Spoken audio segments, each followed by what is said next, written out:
So we actually do have quite a few programs. I've had a business coach for a long time.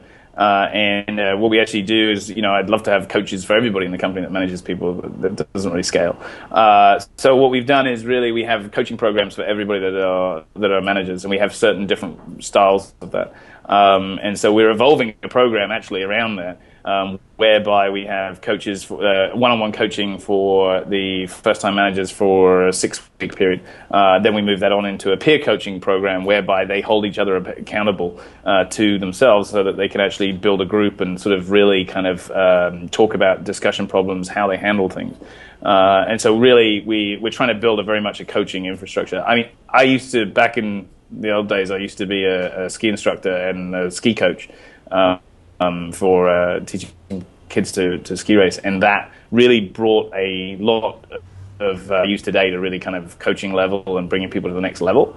And I think that it's incredibly important to kind of build that in, because I think that a lot of companies' management is very much a case of top down, and it's really, I find, the responsibility of the manager to actually engage an employee to get them to perform. But when you look at a lot of mid-year reviews and end-year review questions, they're all focused on what did the employee do. Well, actually, it's like, what did the manager enable the employee to do?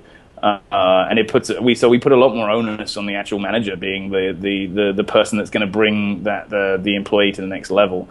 So it's just I think there's a lot of companies that do this, but I think at the same time it's a different approach, because it's very much about saying, okay, how is the manager measured on bringing someone up to the next level? How are they measured on bringing that engagement? Right, and you have a really interesting take on work-life balance as well. You allow people to work when and how is best for them. But is this scalable when it comes to, say, 1,000 or 2,000 people? I believe it is. So I'll tell you, I was actually having this discussion with my wife the other day, and it's like, so it's a results-only work environment. It's like, come on, people come and go as they please and whatnot, as long as they're getting the work done. If they need to be on the phone, if they need to be answering support lines, and they need to be there for certain times, but that's a team profile, and they can do that. But it goes back to what I was just saying, is that it's the manager's responsibility to make sure the employee is engaged, doing what they need to do, and getting their work done. It's not about saying to an employee, you must be here from 9 till 6, because I need you here from 9 to 6, because that's not going to engage the employee. That's not going to actually get them to perform any better. That's just going to make sure that they're there. And that's going to make people feel more comfortable because they're there.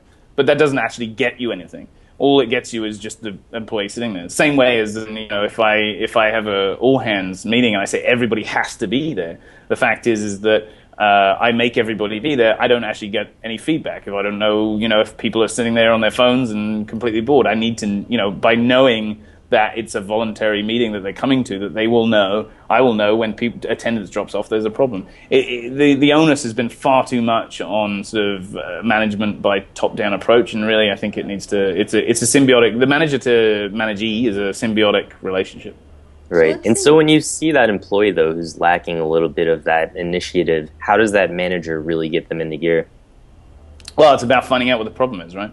Why isn't that employee engaged? If you force someone to be at their desk from a certain time and period, you don't know how, you can't really judge their engagement side of things. They may play face, they may placate, they go to different things, and they're at the meetings, but they're not engaged. If you actually have a results-only work environment like that, where people can come and go, then they start, they're drifting out of the organization. You're like, well, what's the problem?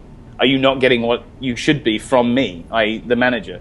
Are you not getting what you need from me? Am I not giving you the right advice? Am I not giving you the right direction? And it's vitally important to me that anyone in the company can actually say to their manager, I'm not getting what I need from you, and feel safe doing so. And I think that's really kind of the way that it needs to be, because then you can actually, you can fix the problem.